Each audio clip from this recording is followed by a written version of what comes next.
we're going to use these plastic fillable holiday or Christmas ornament bulbs, not as a Christmas decoration, but to make this cauldron look more cool for Halloween. So here's what we need to do. So we have a bag of these, a whole bunch of these bulbs.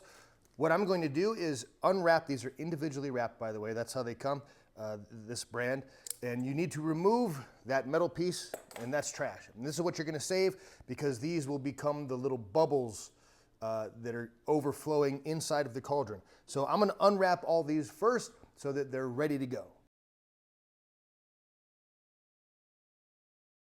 In order to do this, I have modified my cauldron a little bit. This cauldron will be hanging, and I am using battery-powered LED lights that came with my cauldron. And the battery pack is on the bottom because if this is hanging, if I have it on the side, this takes 3 AA batteries. The weight of that is going to make this lean and not look right. So I wanted it to be right on the bottom. So what I did is I put Velcro on the bottom of the cauldron and also Velcro on the bottom of the battery pack so I could remove it if I need to. And then I drilled a hole right through here and fished all of these lights through the hole. And then I took some extra styrofoam that I had laying around and I filled up the cauldron with a bunch of layers of styrofoam so that when we put the bulbs in, we don't actually have to fill the entire cauldron because we'd need like 4 times as many. This way we can get away with using just a few.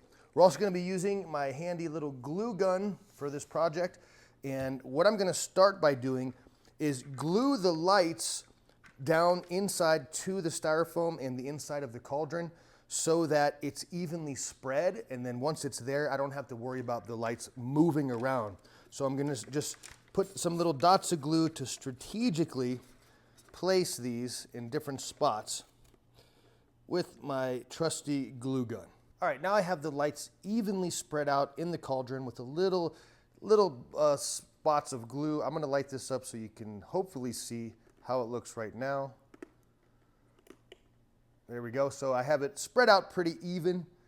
And once we get the bulbs on there, hopefully that'll help to make sure that it's lit up nice and evenly. So now I'll start placing the bulbs inside.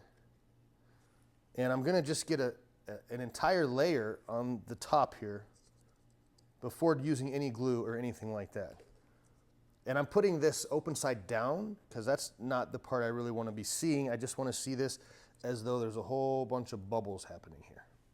All right, so that's as many as I can fit in the very first layer. And so what I need to do next is start using, I only have 4 more of these left. So I'm going to put these in strategic places so it looks like they're bubbling up. But I'm going to use some glue to hold these in place so that they're not rolling all over the place. So let me first just find where I want them to go. And something like that looks pretty good to me. And we will just glue those down. Just a couple little spots of glue. And in doing this, you're actually gluing the other ones that are attached to it so that they're not gonna roll around either. But I figure that's quicker than gluing down every single one that we put down before. And I might put a little bit of glue between the ones that don't have any glue touching them, just to keep this thing like a solid structure so that I don't have to worry about when I'm storing it about any of these balls falling out of here. And it's that easy. So I'm gonna take this into a little bit darker room and we'll see how it looks. All right, so there it is, all lit up. I mean, how easy was that? It hardly took any time and it looks super cool. I was a little worried that using white styrofoam underneath might make it look not as good, but to me, it actually gives it more depth. So it looks like it just keeps going down. So that worked out great. And if you're looking for a really cool Halloween project or decoration, I would highly recommend this.